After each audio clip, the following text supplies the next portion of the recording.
Hello, बच्चों. Let's read this question. The question says a statement of assertion is followed by a statement of reason. तो बात करते हैं assertion की. In cockroach, each segment is covered by 3 hardened plates called as sclerites.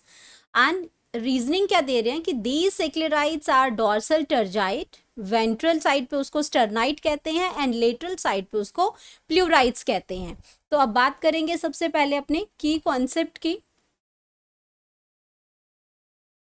की concept में हम यहाँ पे बात कर रहे हैं exoskeleton. Exoskeleton exoskeleton of cockroach. अब कॉकरोच की अगर बात करते हैं तो वो आपका बिलोंग करता है फाइलम आर्थ्रोपोडा से. फाइलम आर्थ्रोपोड से. Phylum arthropoda. और अगर उसकी क्लास की बात करते हैं तो क्लास उसके अंदर आती है इंसेक्ट्स. Class insecta. और इसके अंदर आर्थ्रोपोडा और अगर इंसेक्टा की बात करते हैं तो इसके अंदर एक करेक्टरिस्टिक्स फीचर आता है काइटिन एक्सोस्केलेटन का. तो इसमें बात करते हैं अगर हम कॉकरोच की तो ये आपका इसका आ गया एक्सोस्केलेटन का. अब हम एसर्शन में अगर बात करेंगे इसकी तो इसकी जो बॉडी है अगर आर्थ्रोपोडा की या इंसेक्ट की बॉडी जो होती है वो डिवाइड करती है हेड रीजन में. इसमें थॉरेक्स आता है, थॉरेक्स रीजन आता है एंड एब्डोमेन रीजन आता है. 3 पार्ट के अंदर हम इसमें जो आर्थ्रोपोडा में जो आर्थ्रोपोडा जो फाइलम है उसके अंदर ये आपका क्या करते हैं, ये डिवाइड करते हैं एब्डोमेन में. अब इसके अंदर क्या प्रेजेंट है, काइटिन. इसमें काइटिनस एक्सोस्केलेटन प्रेजेंट होता है.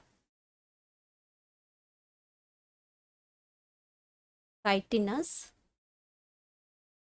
एक्सोस्केलेटन इसके अंदर प्रेजेंट होता है.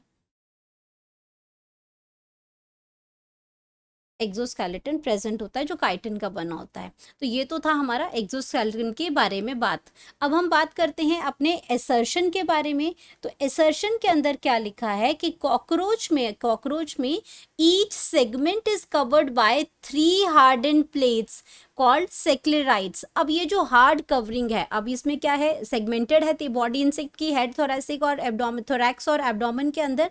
इसके अंदर काइटिनस एक्सोस्केलेटन है. तो ये जो हार्ड स्ट्रक्चर है ये आपके क्या है, इसमें हार्डन्ड ये प्लेट्स होती हैं जिसको हम सेक्लेराइट्स कहते हैं. लेकिन ये आपका क्या है कि ये फॉल्स है आपका एसर्शन. क्यों?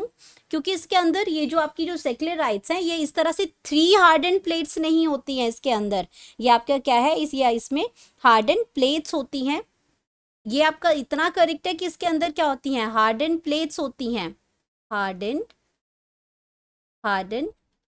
प्लेट्स होती हैं कॉकरोच में. इस हार्डन प्लेट्स की बस इसका जो ये कॉकरोच होता है ब्राउन ब्लैक कलर का होता है. हार्डन प्लेट्स हैं इसके अंदर और ये हार्डन प्लेट्स को हम क्या नाम देते हैं, सेक्लेराइट्स इसको नाम देते हैं. सेक्लेराइट्स सेक्लेराइट्स इसको हम नाम दे रहे हैं. एंड ये जो सेक्लेराइट्स हैं ये हार्डन प्लेट है लेकिन डिवाइडेड नहीं है कि 3 हार्डन प्लेट्स है. इसके अगर मैं सेक्लेराइट्स की बात करती हूँ तो डॉर्सल साइड पे, अगर मैं इसके सेक्लेराइट्स की डॉर्सल साइड की बात करती हूँ तो उसको हम डॉर्सल साइड पे इसको हम कहते हैं टर्जाइट्स. टर्जाइट्स इसको कहेंगे. एंड अगर इसकी हम बात करते हैं वेंट्रल साइड की, वेंट्रल साइड की अगर मैं इसकी बात करती हूँ तो वेंट्रल साइड पे होता है ये स्टरनाइट. ये वो दो पीसेस हैं ये जो जोड़ते हैं आपस में. ये जो स्टरनाइट और टर्जाइट्स हैं ये आपस में क्या करते हैं, दे आर ज्वाइंड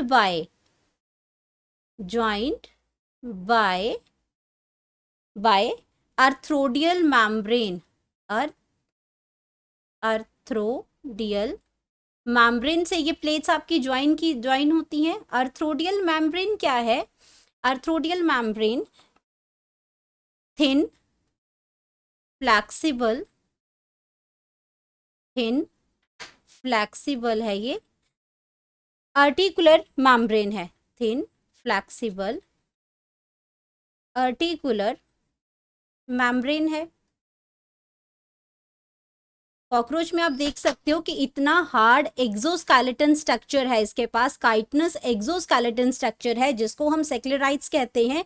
लेकिन इतना हार्ड स्ट्रक्चर होने के बाद भी जो आपके जो कॉकरोच हैं वो क्या है, बहुत ही ज़्यादा फ्लैक्सिबिलिटी होती है, फटाफट से वो क्या करते हैं, रन कर जाते हैं, देखते ही आपको वो हाथ में नहीं आते। तो इसका मतलब बहुत ज़्यादा फ्लैक्सिबिलिटी है, कहीं पर भी वो उसमें वो इसका जो स्पीडी वो वॉक कर सकते हैं, चल सकते हैं, वो आपका उसकी फ्लैक्सिबिलिटी की वजह से ही है। तो ये क्या करते हैं, इसके क्यों होता है, क्योंकि उसमें आर्थ्रोडियल मेम्ब्रेन प्रेजेंट होती है जो कि थिन है, फ्लैक्सिबल है, और उसको हम कहते हैं आर्टिकुलर मेम्ब्रेन उसको कहते हैं।